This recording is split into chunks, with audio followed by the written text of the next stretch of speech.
자, 우리 삼성전자 주주님들 반갑습니다. 개영이고요. 자, 지금 엄청난 소식이 나와줬습니다. 지금 삼성전자가 이 DS 부분과 DX 부분에 대한 인적 분할을 검토 중이다라는 미친 소식이 나와가지고 제가 지금 급하게 영상을 찍고 있다라는 거예요. 그래서 지금 전영현 부회장님이 직접 일어난 걸로 하셨거든요. 이번 인적 분할을 고려하고 있는 이유가 지금 이번에 DS 사업부에 줘야 되는 이 성과금 때문이 아닌 기업 가치의 재평가를 위해서 지금 인적 분할을 고려하고 있다라는 얘기를 해줬다라는 거지. 자, 그래서 지금 이런 소식을 여러분들께 가장 빠르게 알려드리기 위해서 이렇게 영상을 찍고 있습니다. 그래서 다른 영상은 몰라도 여러분들 이번 영상만큼은 여러분들 구독과 좋아요가 꼭 한 번씩 필요합니다. 이젠 제가 말 안 해도 여러분들 구독과 좋아요 꼭 한 번씩 눌러주시면 감사드리겠고, 지금 여기 보시면 삼성전자가 여러분들 복합기업 할인으로 저평가를 받고 있다고 해요.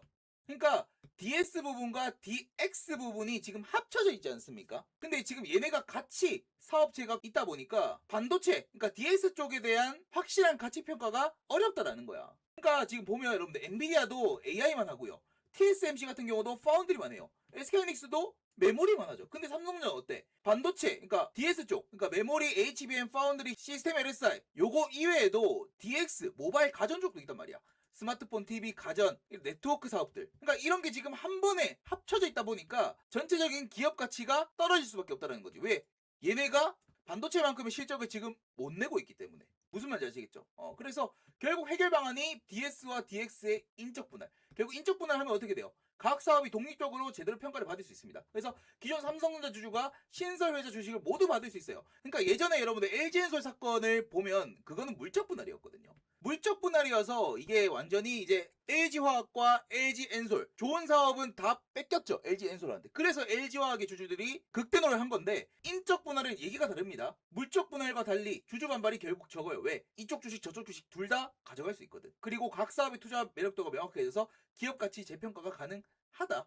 그래서 지금 보면 DS 부분 같은 경우는 가치가 한 1,500조, DX 같은 경우는 500조. 이렇게 되면은 지금 합계 가치 2,000조로 재평가가 가능하거든요. 그리고 DX 부분을 떼서 보면 결국 DS도 더 높은 가치 평가를 받을 수가 있다라는 거지. 그래서 결국 이런 거를 노리기 위해서 지금 삼성전자가 지금 뭘 하려고 한다? DS와 DX의 인적 분할을 지금 검토 중에 있다라는 거. 자, 그러면 지금 주주님들이 궁금한 건 이걸 거예요. 만약에 인적 분할이 된다라고 하면 내 주식은 어떻게 되는 건가? 내가 지금 삼성전자 주식을 갖고 있는데 어떻게 분배가 되는 겁니까? 여기에 대해서 여러분들 궁금해하실 것 같은데, 예전에 SK텔레콤이 여러분들 인적 분할을 했었거든요. 요 사례랑 비교를 좀 해보자면, 예전에 SK텔레콤이 SK텔레콤하고 SK스퀘어로 분할이 됐었습니다. 그래서 그때 이제 분할 비율이 존속회사 60%, 신설회사가 39.26%. 그래서 분할 전 SK텔레콤이 1주당 30만 원이었거든요. 그래서 만약에 SK텔레콤을 내가 100주를 들고 있었다. 그러면 총 가치는 3천만 원이 되겠죠. 근데 어쨌든 분할 이후에도 내 총 가치는 같아야 돼. 그죠? 그래서 SK텔레콤이 이제 60%, SK스퀘어가 지금 40% 정도 되니까 1주당 30만 원이라고 했죠. 그러면 분할 직후에 SK텔레콤이 60 곱하기 30만 원 하면 1,800만 원. SK스퀘어 같은 경우는 60 곱하기 한 40 하면 1,170만 원 정도. 요걸 다 더하면 결국 3천만 원. 분할 전과 동일하다라는 겁니다. 그러니까 보면 여러분들 삼성전자 만약에 내가 100주를 들고 있어. 지금 현재 주가 32만 9천 원이잖아요. 그러면 총 가치가 3,290만 원이지 않겠습니까? 그래서 만약에 DS와 DX의 분할 비율을 70대 30으로 정했을 때 DS 주식은 70주를 받고 DX 주식은 30주를 받아가요. 그러면 요거 두 개 지금 곱하면 얼마입니까? DS 주식은 2,300만 원 정도. 그리고 지금 요거랑 곱하면 어떻게 돼? DX 부분은 980만 원 정도. 그래서 두 개 결국 더하면 어떻게 돼요? 3,290만 원. 분할 직후의 총 가치는 결국 동일하다라는 겁니다. 그래서 사실 주주분들 입장에서는 손해볼 게 전혀 없어요. 인적 분할을 한다라는 거는 존속회사, 신설회사 주식을 둘 다 가져가는 거기 때문에 총 가치로 보면 여러분 똑같다. 이렇게 여러분들 보시면 된다라는 거. 그래서 어떻게 보면 이건 삼성전자를 위한 인적 분할이긴 합니다. 결국 DS 부분의 기업 가치를 재평가받기 위해서, 더 높은 기업 가치를 받기 위해서. 그러니까 SK하이닉스가 계속해서 잘 나가는 이유는 뭐예요? 결국에는 메모리만 하니까. 근데 삼성전자 같은 경우는 DX, 그러니까 가전제품 이런 것들이 지금 껴버리면서 조금은 불투명하다는 거지. 이거를 조금 더 투명하게 하기 위해서 인적 분할을 검토 중에 있다. 저는 결국 이 소식 같은 경우는 삼성전자의 무조건 호재로 받아들여질 수밖에 없는 이슈라고 봅니다. 왜? 더 높은 기업 가치를 받을 수 있는 부분이기 때문에, 외인들의 매수세가 추가적으로 더 붙을 수 있는 그런 상황이 올 수 있는 거기 때문에 이 소식은 무조건 뭐다? 호재로 볼 수밖에 없다. 그렇기 때문에 지금 삼성전자 주주분들도 뭐 해주셔야 된다? 구독과 좋아요부터 여러분들 꼭 한 번씩 눌러주시면 감사드리겠습니다. 주말간에도 여러분들 쉬지 않고 영상을 찍고 있는 기영이를 위해서 여러분들 구독과 좋아요 꼭 한 번씩 눌러주시면 감사드리겠고요. 자, 그리고 지금 추가적으로 삼성전자 얘기를 더 하기 전에 주주님께 급하게 소개시켜드릴 종목이 하나 있습니다. 특히나 올 상반기 3전 하이닉스로 수익 많이 못 냈다라고 하시는 분들은 더더욱 잘 들으셔야 됩니다. 지금 이 종목 차트부터 보여드릴게요. 자, 바로 이 종목인데 지금 최근에 젠슨항이 방한 이후에 기자들 인터뷰에서 어떤 말을 했습니까? 한국은 로보틱스의 매우 중요한 국가다. 한국의 다음 큰 산업은 로보틱스가 될 것이다 라고 직접 말을 했습니다. 자, 왜 한국이냐? 간단하죠. 한국은 현대차라든지 LG, 삼성, 두산같이 세계 최고 수준의 제조업이 있다라는 거예요.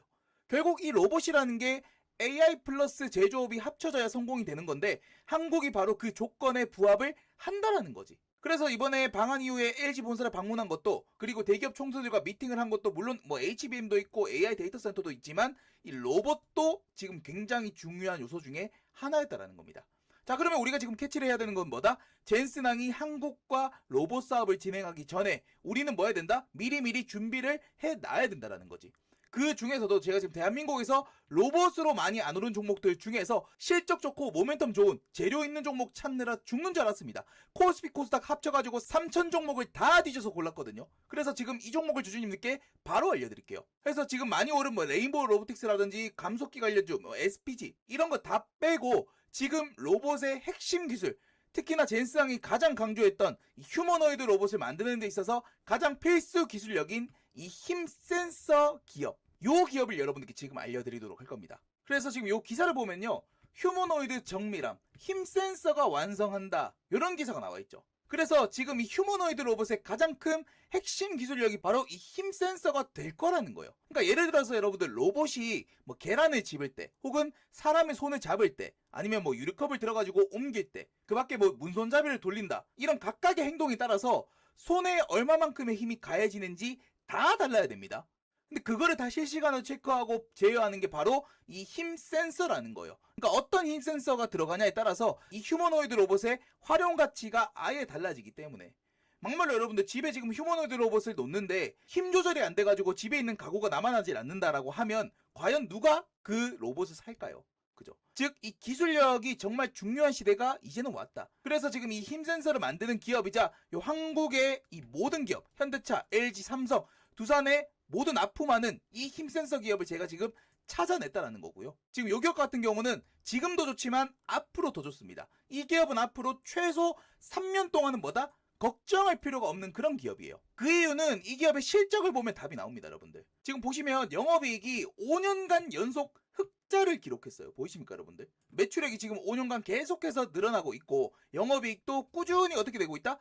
늘어나고 있다. 증가를 하고 있다라는 거. 그래서 2024년에 지금 영업이익이 51억 원이었는데 2025년에는 영업이익이 지금 101억 원으로 약 지금 100% 상승이 나왔다라는 거고, 지금 2026년, 2027년, 2028년은 더 대박이에요. 지금 추정 컨센서스가 2026년에는 영업이익이 지금 여기 200억, 그리고 2027년에는 500억, 그리고 로봇 산업이 더 발달함에 따라서 2028년에는 영업이익이 지금 1,000억 원이 찍힐 예정이라는 거지. 엄청난 실적 향상이 지금 예고가 되고 있는 이 기업이라는 겁니다. 결국 우리가 여러분들 무너지지 않을 기업에 투자를 해야 되는 거예요. 이제는 여러분들 기대감으로 올라가는 그런 시대는 끝났어. 결국 실적이 받쳐줘야 주가가 올라가는 그런 시장입니다. 그런 관점으로 보더라도 이 기업은 무너질 수 없는 그런 기업이다라는 거. 그리고 이미 지금 현대차와 LG, 삼성, 두산에 모두 납품할 가능성이 굉장히 높은, 즉 대한민국이 지금 내놓으라는 기업들과 다 엮여있는 그런 기업이기 때문에 굉장히 모멘텀이 지금 좋은 상황이다. 그래서 이 기업 같은 경우는 어쨌든 로봇 산업이 망하지 않는 한 로봇 사업의 선두주자로서 핵심 기술을 보유하고 있고요. 최소 3년 동안은 우리 주주님들의 먹거리가 될 수 있는 기업이라는 겁니다. 뭐 이거 사두면 무조건 올라간다 이런 것보다도 확실히 다른 종목들보다는 올라갈 확률이 현저히 높지 않을까. 제2의 레인보우 로보틱스, SPG 같은 그런 움직임을 좀 기대해 볼 수 있는 확실한 기술력이 있는 그런 기업이다라는 거. 그리고 지금 요 황금 매수 차트에 요 매수 신호도 지금 포착이 됐다라는 겁니다. 지금 최근에 젠슨항의 로봇 언급 소식에 주가 급등이 나오고 코스닥이 무너지면서 이 종목이 좀 같이 밀렸지만 최근에 다시 한번 이 주가 바닥에서 신호가 나와줬다라는 거예요. 지금 요 종목 같은 경우도 지금 요 신호가 나와줬을 때는 어떻게 됐다? 주가가 반등을 보여줬었다. 물론 요거 나오면 무조건 올라간다 이 얘기는 아니지만 그래도 올라갈 확률 자체가 높아진다라는 겁니다. 지금 제가 설정한 이 지표 같은 경우도 뭐 삼성전자에 대입해도 이런 식의 움직임이 나와줬고요. 그리고 SK하이닉스 같은 경우도 마찬가지. 올라오는 구간에서 이런 지표들 그리고 요 고점 구간에서도 지표 나오고 나서 주간 추가적인 상승이 또 나와줬다라는 겁니다. 그리고 뭐 현대차라든지 이런 애들도 마찬가지죠. 최근에 주가가 급등 나오기 전에 이미 이런 신호 나오고 나서 어떻게 됐다? 주가의 추가적인 상승이 더 나와줬다. 그래서 요 지금 지표 같은 경우는 제가 직접 설정해 놓은 거거든요. 요거를 제가 지금 삭제를 해볼게요. 요거를 신호 검색 삭제를 누르면 없어지죠, 여러분들. 화살표가 없어졌습니다. 그죠? 제가 다시 한번 생성을 해볼게요. 지금 보시면 여기 사용자 검색에 요 지표를 제가 지금 설정해 놓은 지표를 누르면 어떻게 된다? 누르면 다시 한번 요 신호가 뜬다라는 거. 이게 모든 종목에 다 적용이 되는 거고 지금 요 종목 같은 경우도 최근에 어떻게 됐다? 다시 한번 신호가 나와줬다라는 거는 여기서 다시 한번 바닥 잡고 올라갈 확률이 굉장히 높다라는 거. 물론 무조건 올라간다 이걸 떠나서 올라갈 확률도 높고 어쨌든 모멘텀 자체가 굉장히 좋은 기업이기 때문에 하반기에 대시세 가능성이 매우 높다라는 거. 그래서 충분히 주주님들 입장에서도 공략해 보실 수 있는 그런 종목을 제가 지금 들고 왔다라는 겁니다. 아시겠죠? 그래서 지금 이 종목 같은 경우는 기영이 구독자분들을 위한 추천 종목이기 때문에 여러분들 영상 구독, 좋아요 꼭 한 번씩들 누르시고 여기 상단에 전화번호 있죠? 010-8108-8342로 히든이라고 딱 두 글자만 보내주시면 제가 5분 안으로 주주님께 빠르게 답장을 보내드리도록 하겠습니다. 지금 이 현대차, LG, 삼성, 두산과 엮여가지고 올 하반기 대시세 가능성이 굉장히 높은 요 종목 받아보고 싶다라고 하신 분들은 010-8108-8342로 뭐라고? 히든이라고 딱 두 글자만 남겨주시면 제가 5분 내로 답장을 여러분들께 보내드리도록 하겠습니다. 아시겠죠? 자, 차트로 넘어와서 지금 시장 분위기가 굉장히 어지럽죠. 코스피 코스닥 둘 다 뭐 어제 매도 사이클가 걸렸다가 다음날 또 급등 나오고 어떤 날은 코스피 올라가고 코스닥은 또 빠지고 또 반대로 코스피는 밀리는데 코스닥은 또 올라가고 시장의 난이도가 굉장히 높은 그런 분위기라는 거죠. 그래서 지금 개인 투자분들 입장에서도 좀 갈피를 못 잡겠다. 어떤 종목을 사서 어떻게 대응을 해야 될지 잘 모르겠다라고 하시는 분들이 많이 계시는 것 같은데 그게 지극히 정상적인 상황입니다. 지금 여기도 보면 널뛰기 장세라고 하죠. 지금 같은 시장이 굉장히 어려운 이유가 뭐냐면 한번 수급받아서 그 다음날 올라갈 것 같은데 그 다음날 그냥 바로 운봉으로 밀려버려. 그러니까 이런 식의 패턴들이 너무나도 많다 보니까 시장에 또 오래 안 머물려고 하죠. 단타성 자금들이 굉장히 많아진다라는 거고 거의 지금 시장이 도박장처럼 좀 변질이 된 그런 상황으로 볼 수가 있다라는 거죠. 근데 지금 중요한 건 이거야. 기사도 보시면 널뛰기 장세에도 코스피 낙관론은 우세하다. JP모건이 조정 오면 비중 늘려라라는 얘기를 했습니다. 그래서 강세 장시 15,000피를 지금 전망을 하고 있고요. 그리고 지금 여기도 보면은 하반기 코스피 어디까지 오를까? 지금 증권가 쪽에서는 여전히 1만 피 이상을 전망하고 있다라는 거야. 물론 여러분들 우리가 이 증권가가 하는 얘기에 대해서 완전히 믿고 투자를 진행할 수는 없지만 지금 국내고 해외고 너나 할 것 없이 아직도 코스피는 더 올라가야 된다라는 그런 얘기를 하고 있거든요. 이게 지금 괜히 뭐 좋은 얘기들을 하면서 개인들을 털어먹기 위함인지 아니면 진심으로 증권가 쪽에서 이렇게 얘기를 하는지 잘 모르겠다라고 하시는 분들 많이 계시잖아요. 근데 결론부터 말씀을 드리면 지금 시장은 여러분들 무조건 우리가 기회의 관점으로 볼 수밖에 없습니다. 역사적으로 늘 그래왔고 특히나 코스닥이 최근에 마이너스 30% 가까이 이렇게 단기간에 빠졌다. 이거는 무조건 그 이후 흐름에는 반등이 나올 확률이 굉장히 높다라는 거. 그래서 지금 오늘 영상에서 여러분들 왜 기회로 볼 수밖에 없는지 그리고 지금 같은 시장에서 어떤 종목, 어떤 섹터를 좀 노려봐야 되는 건지 제가 오늘 영상에서 좀 자세하게 여러분들께 말씀을 드릴 거고 여러분들이 이 얘기 들으시면 그래도 시장에 조금이나마 버티실 수 있는 힘이 생기실 거예요. 아시겠죠? 그래서 오늘 영상 여러분들 꼭 끝까지 시청을 부탁드리겠습니다. 아시겠죠? 그래서 본격 설명 전에 여러분들 구독, 좋아요 아직도 안 눌렀다라고 하시는 분들은 구독, 좋아요부터 여러분들 꼭 한 번씩 눌러주시면 감사드리겠고 자 다시 넘어와서 지금 코스피 9% 떨어진 날 은행 마통 지금 5,800억이 불어났다라고 합니다. 엄청나죠? 결국 이 말은 뭐야? 주식이 폭락했는데 오히려 대출을 끌어다 가지고 추가 매수를 한 사람이 많았다라는 겁니다. 그러니까 어떻게 보면 세력들이 지금 주가를 끌어내릴 명분이 될 수가 있다라는 거지. 왜 명분이 돼요? 결국 개인 투자자들을 털어먹기 위해서. 그러니까 지금이 바닥이다라고 생각해가지고 마통까지 뚫어가지고 결국 매수를 한다. 근데 거기서 시장이 한 번 더 밀리면 어떻게 돼요? 신용대출을 쓴 투자자들의 손실 압박을 결국 받을 수밖에 없겠죠. 그러니까 일부 손절하고 뭐 반대 매매도 발생을 할 거고 그 매도가 다시 시장 하방 압력으로 작용을 할 거라는 거지. 결국 이것도 레버리지의 한 단계라고 보시면 될 것 같은데 실제로 시장에서 지금 일어나고 있는 현실입니다, 여러분들. 오죽하면 지금 한국 증시가 뭐 카지노다 뭐 이런 얘기가 나오고 있는 게 아니라는 거예요, 여러분들. 오히려 이런 것들이 지금 증시 하방 압력을 더 세게 주고 있는 게 아닐까. 즉 외인들이 지금 지수를 끌어내릴 명분을 만들고 있다라고 봐도 과언이 아니라는 거지.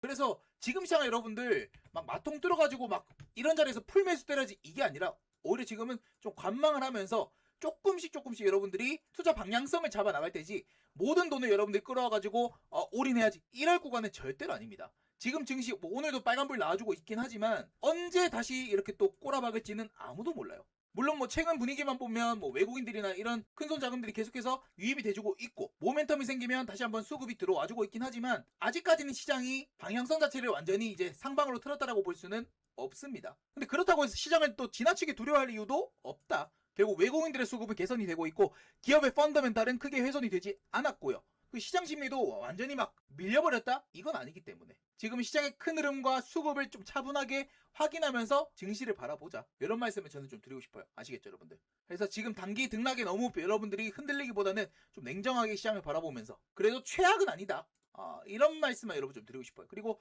좀 7월만 좀 지나가면 8월부터는 우리가 조금 더 긍정적인 부분들, 그리고 이제 메인 빅테크 기업들의 실적 발표도 연이어 나올 거기 때문에 그런 것들이 좀 모멘텀이 될 수 있지 않을까. 그래서 7월 뭐 한 일주일 정도 남았는데 여러분들 조금만 더 기다려 보자라는 말씀을 좀 드리겠습니다. 아시겠죠 여러분들? 자, 여기까지 여러분 좀 이해가 되셨습니까? 이해가 됐다, 좀 네 말에 동의를 한다라고 하신 분들은 구독과 좋아요 버튼 여러분들 꼭 한 번씩 눌러주시면 감사드릴게요. 아시겠죠?